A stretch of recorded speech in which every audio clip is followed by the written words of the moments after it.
तो ये कहानी है एक बहुत पावरफुल किंग की, जिसे किसी ऐसे ने धोखा दिया जिसके बारे में उसने कभी सपने में भी नहीं सोचा था। किंग को लगा कि उसकी लाइफ का दी एंड हो गया, बट उसका रीइंकार्नेशन मतलब पुनर्जन्म होता है एक ऐसे वर्ल्ड में जहाँ मैजिक एग्जिस्ट करता है। अब वो किंग एक न्यूबॉर्न बेबी बन चुका है जो अपनी पिछली लाइफ की सारी नॉलेज से इस नई दुनिया के शिखर पर जाना चाहता है। मतलब उसकी बॉडी तो बच्चे की है, बट उसके पास अपनी पिछली लाइफ की सारी मेमोरीज होती हैं।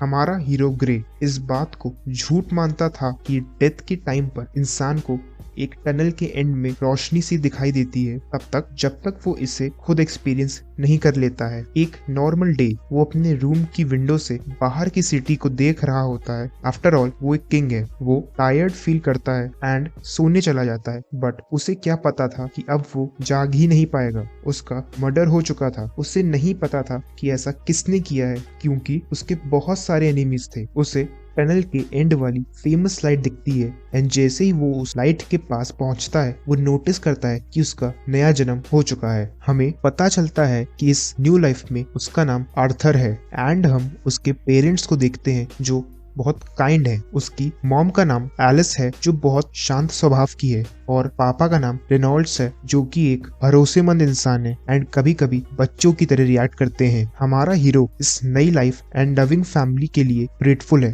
बट साथ ही विश करता है कि अभी जो उसकी हालत है वो उसके एनिमीज की भी ना हो। ऐसा इसलिए क्योंकि इस चाइल्ड बॉडी में ना तो उसके हाथ पैर उसके कंट्रोल में है, ना ही वो टॉयलेट जाने के लिए बता सकता है एंड उसकी बॉडी भी बहुत वीक है। आगे बढ़ने से पहले मैं आपको बता दूं कि हमारे हीरो का पास्ट नेम ग्रे था, बट न्यू लाइफ में आर्थर है एंड अब से हम हीरो को आर्थर ही बुलाएंगे। आर्थर के पास बहुत सारे सवाल थे कि उसका जन्म कहाँ हुआ है, बट एक चीज से वो बहुत खुश था कि वो इस दुनिया के लोगों की लैंग्वेज बोल और समझ सकता था। बट एक अजीब चीज ये थी, इस दुनिया में लोग वेपन लेके चलते थे, आर्मर पहनते थे एंड यहाँ की बिल्डिंग भी पुराने समय की लगती थी। इससे आर्थर को लगा कि उसका जन्म समय में बहुत पहले हुआ है, बट वो चौंक जाता है जब उसकी माँ उसकी छोटी मोटी इंजरी को मैजिक से हील कर देती है। जी हाँ, उसका जन्म एक ऐसी दुनिया में हुआ था जहाँ मैजिक एग्जिस्ट करता है। पिछली लाइफ में वो एक पावरफुल किंग था जिसने कई लड़ाइयाँ लड़ी और जीती, बड़े बड़े किंग्स को हराया, देश जीते, बट उसे कभी भी इतना गर्व नहीं हुआ जितना उसे आज हो रहा था, क्योंकि उसने क्रॉल करना सीखा था।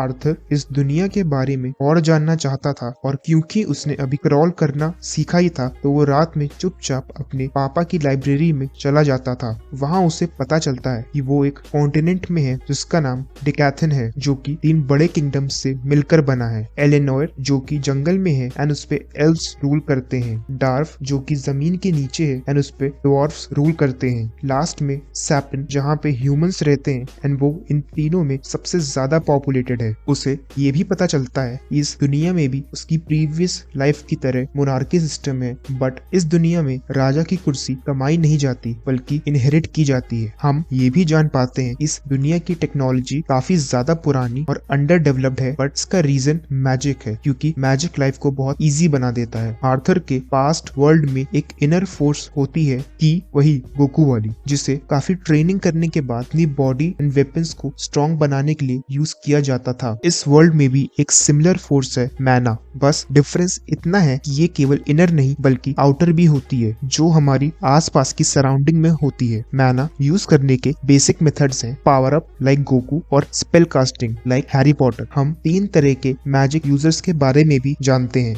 एनहांसर्स जो कि मैना का यूज करते हैं पावर अप करने के लिए, जिससे उनकी बॉडी और डिफेंसेस बहुत स्ट्रॉन्ग हो जाते हैं, बट इसकी वीकनेस ये है कि ये शॉर्ट रेंज होता है। स्पेलर्स जो कि मैना को बाहर कास्ट करते हैं एंड एनवायरनमेंट को कंट्रोल कर सकते हैं, जैसे fire magic and ice magic, but ऐसा स्पेल कास्ट करने के लिए उन्हें अपने मैना कोर को एनवायरनमेंट में प्रेजेंट मैना से सप्लीमेंट करना पड़ता है। नॉर्मली स्पेलर्स 4 में से एक एलिमेंट को कंट्रोल कर पाते हैं, बट कुछ ऐसे स्पेलर्स भी होते हैं जो डिफरेंट स्पेल्स कास्ट करते हैं, उन्हें डाइवर्टर्स कहा जाता है। इसका बेस्ट एग्जांपल आर्थर की मॉम है जो हीलिंग स्पेल्स यूज करती हैं। हमें पता चलता है कि मैजिक यूज करने की एबिलिटी जेनेटिक है एंड 100 में से एक बच्चा ही मैजिक यूज कर पाता है। इस एबिलिटी का पता बच्चे के टीनेज ईयर्स में चलता है जब उसकी मैना कोर रिवील होती है। आर्थर को मैना कोर अपने पास्ट वर्ल्ड की कोर से सिमिलर लगती है। डिफरेंस बस इतना है कि पास्ट वर्ल्ड में बच्चे ट्रेनिंग करके धीरे धीरे की कोर को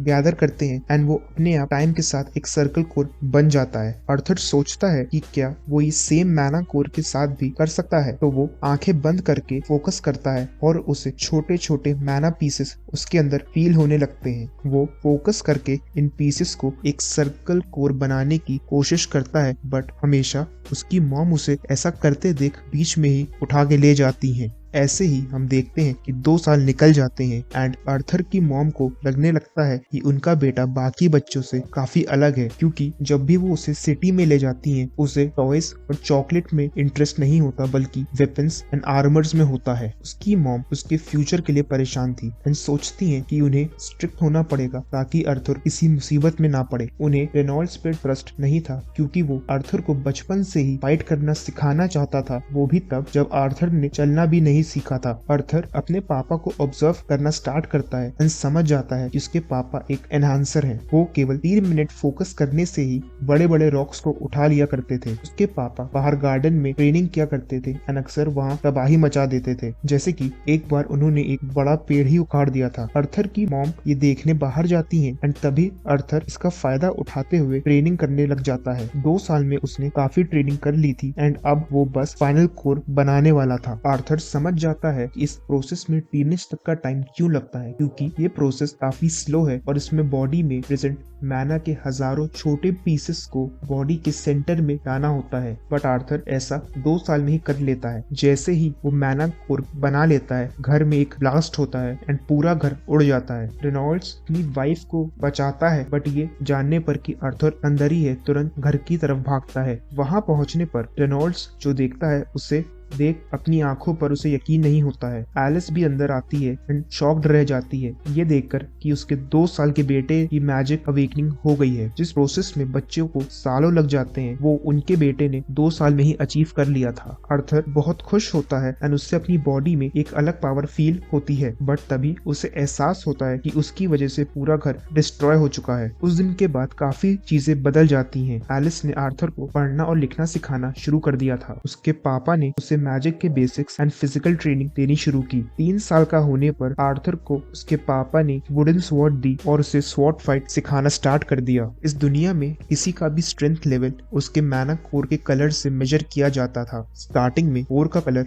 ब्लैक होता है क्योंकि इसमें ब्लड और इम्प्योरिटीज होती हैं। जैसे जैसे इम्प्योरिटीज साफ होती हैं एंड कोर और प्योर होती जाती है, उसका कलर चेंज होने लगता है। इसका ऑर्डर है black, red, orange, yellow, silver and white, जो कि सबसे ज्यादा स्ट्रॉन्ग कोर है। हर कोर के 3 फेज होते हैं, डार्क, सॉलिड एंड क्लियर। मतलब अगर ऑरेंज से येलो में जाना है तो उसे dark orange, solid orange and clear orange से होके जाना पड़ेगा।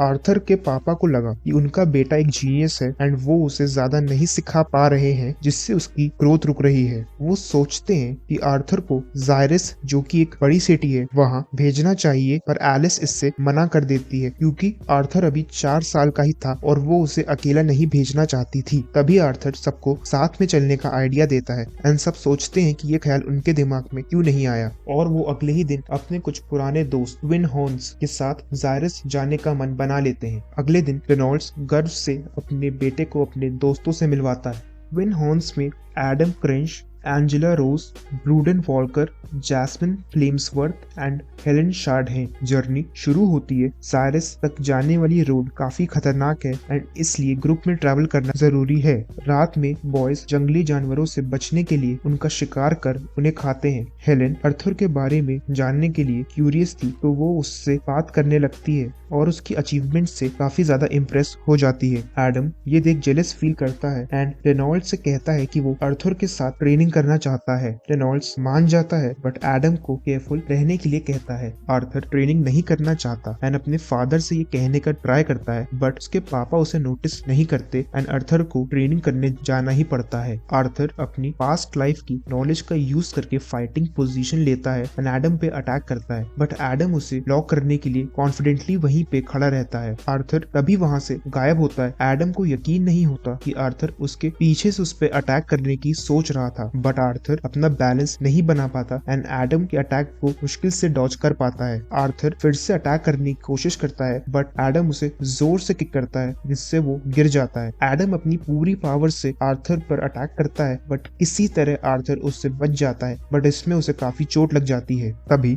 रूडन वहां आता है एंड एडम को हिट करता है क्योंकि वो बच्चे से ऐसे फाइट कर रहा था जैसे किसी प्रोफेशनल से करते हैं। एडम रेनॉल्ड से पूछता है कि उसने आर्थर को ऐसी क्या ट्रेनिंग दी जिससे वो मॉन्स्टर बन गया है, जिसपे रेनॉल्ड्स कहता है कि ये सब उसने आर्थर को नहीं सिखाया। आर्थर झूठ बोलता है कि उसने ये सब बुक्स से सीखा है। अब बाकी लोग भी उससे ये टेक्निक सीखना चाहते थे। जर्नी में कुछ दिन और निकल जाते हैं एंड हम देखते हैं कि आर्थर के स्किल्स जैस्मिन बहुत जल्दी सीख लेती है एंड उसकी उससे काफी अच्छी फ्रेंडशिप हो जाती है।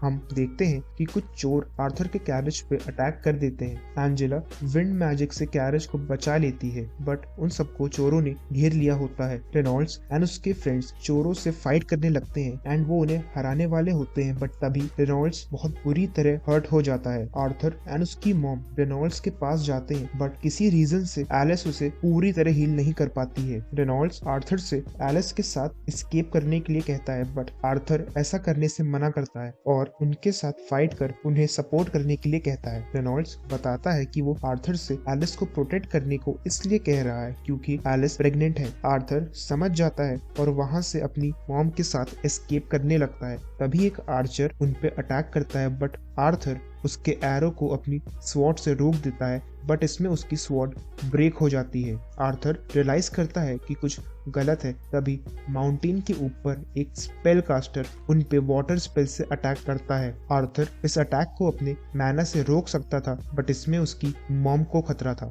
आर्थर अपनी मॉम को बचाने के लिए खुद को सैक्रिफाइस करने का डिसीजन लेता है बट मेक श्योर करता है कि वो अकेले खाई में ना गिरे। वो मैना से स्पेल कास्टर को पकड़ लेता है एंड वो दोनों खाई में गिर जाते हैं। आर्थर इस सोच कर खुश होता है कि बाकी सब ठीक होंगे बट उसे बुरा भी लगता है क्योंकि वो बड़ा भाई बनना चाहता था और इस खुशी को वो सबके साथ मिलकर बांटना चाहता था। क्या ये आर्थर का एंड है? क्या वो बच पाएगा? क्या स्टोरी ओवर हो गई? वेल, ये पार्ट तो ओवर हुआ बट अगर आपके मन में भी ये क्वेश्चंस हैं तो वेट करिए, मैं मिलता हूँ आपसे बहुत जल्द इसके सेकंड पार्ट के साथ।